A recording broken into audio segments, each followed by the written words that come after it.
Martha Stewart. Actually, it's just called Martha. Oh. On Netflix.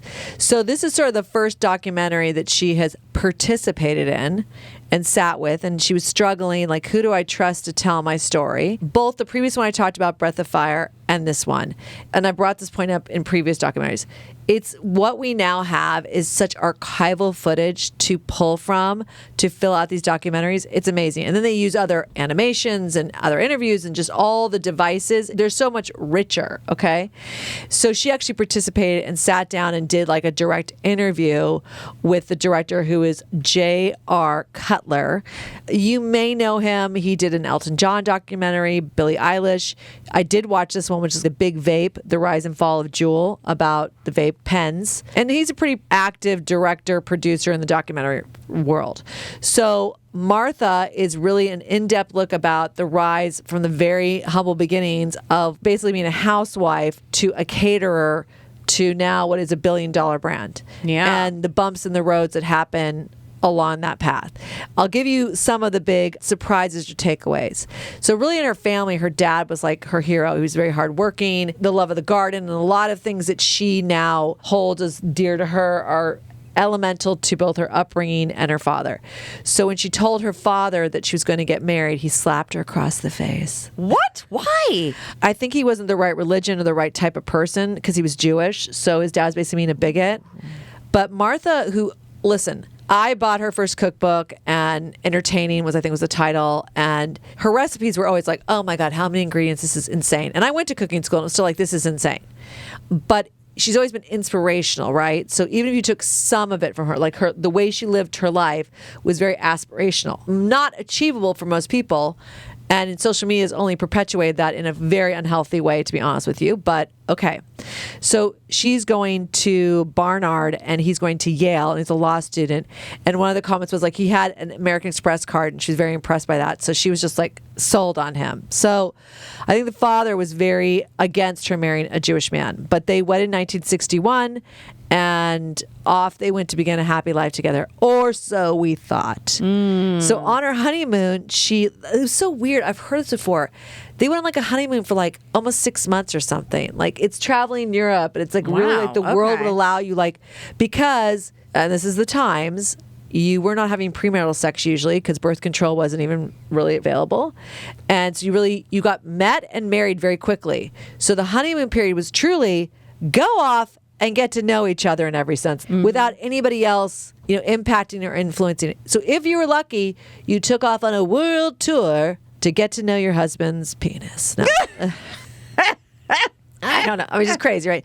So, but she ended up kissing someone else on her honeymoon. On the honeymoon? Yes. What?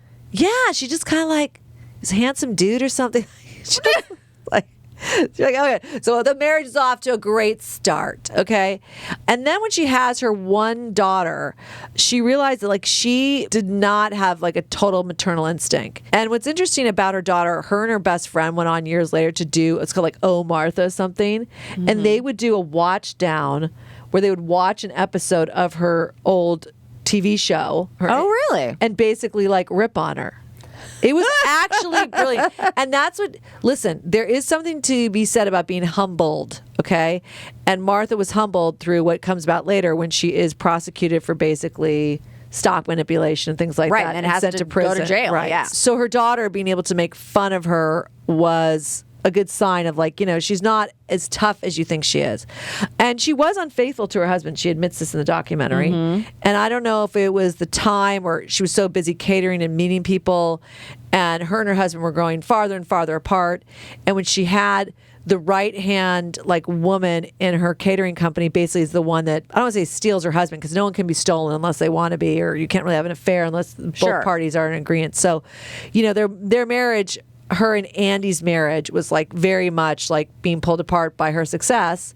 And, he basically started a new life and had an affair. I watched Martha Stewart on PBS, okay? That's where most of us, her first TV series was based on PBS. Then it morphed into the network television show, a daytime show, all these things that we watched. By that time, she wasn't married. And some of that persona that she was putting out in the world as the perfect housewife, she had to figure out, how am I going to rebrand myself if that's not what I am anymore? So very smart businesswoman, but in 2023 indicted on like 9 counts of insider trading. Wow. I mean, her conviction was something for like 20 years. Like, I don't know if that would even happen today. She didn't serve that much time, but she still did go to prison. Another big thing, she went to solitary confinement. You got to wonder how the interior of that cell of solitary confinement looked for her, just for her. Like, if she had organized and like put the sheets like folded in a specific way, the pillow was just so, even if it's only her that's going to see it. I don't think she had the opportunity yet to redecorate it. But really what the series is about, like I said, it's like a redemption story, because she gets out of prison and really her brand and her are so tarnished, she should have been done for. But it's like, how do you reinvent yourself? And Mark Burnett was one of the people that said, I'm going to give you a show again because I believe in you, and I don't think the brand has been tarnished enough that we can't resurrect it. No, And I didn't realize I that. think because through that and like her association and friendship developing with like a Snoop Dogg and embracing That's Con. embracing the younger culture. I mean, she's not a young woman. No, and yet isn't she like 80? she still feels totally relevant because she keeps herself that way. Yeah, for so sure. evolve or die is the old saying, right? A reinvention is so important. And honestly, it's like that is the overall lesson here. And it's never too late. It gets greater later. Like all those sayings, like it really is. Because she was like a housewife when she first started. Like even what she turned that into should have fundamentally not happened.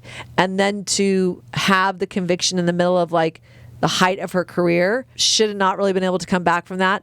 Came back better than ever, and she has seemed to soften to some degree, which I think has helped, because there definitely was an element that she before that was the world and social media. I think if you put out a persona of being too perfect, like it's first of all impossible to maintain, and I think people understand that. So she's 83 years old now, which has got to be the era of don't give 2 Fs. I mean, Yeah. It's got to be. I mean, really. She's a grandmother. I just think elements of her life have changed. So it is an American saga story of a self-made, basically billionaire. And it's fascinating. And it's a woman and all the things she had to overcome to hold on to her empire. It's Martha on Netflix. I saw a little bit of her sort of responding to the documentary. And even though she did do this interview, she was talking about it like, well, I don't really like what parts they use. And I think they focus too much on. It's like, that is very Martha to just be She's like. a perfectionist. That, and also, like, as you were saying, it's like she's 83. She's built this $1 billion business and, like, rise and fall and rise again. She can just say, I don't like it. Who cares? Like, But she's amazing. It's sort of like Cher. It's like, do you want, or Elton John, and this guy did the documentary about Elton John. You're either going to be around for it or not. So either participate or it's going to be done without you. And most things before this have been done without her participation. So you're 83. How blessed you are that you're basically still healthy, totally with it. Yeah. Participate in it. And so, of course, it's a documentary. It's not supposed to be a love letter or a puff piece. So there were elements of it. And her life, like I said, it's tearing down the expectation of perfection. I feel like social media has warped this to the point where the unreasonable expectations, but she was one of the beginning people that put that out there. Yeah. And so to show that like what that cost or how that's achievable, I thought was very insightful. Yeah, I just love that she's in a place where she could say, I didn't love everything about it, but I like that she did it. Yes. Martha, Martha, Awesome. Martha, Yeah. Martha, Martha, Martha. Martha.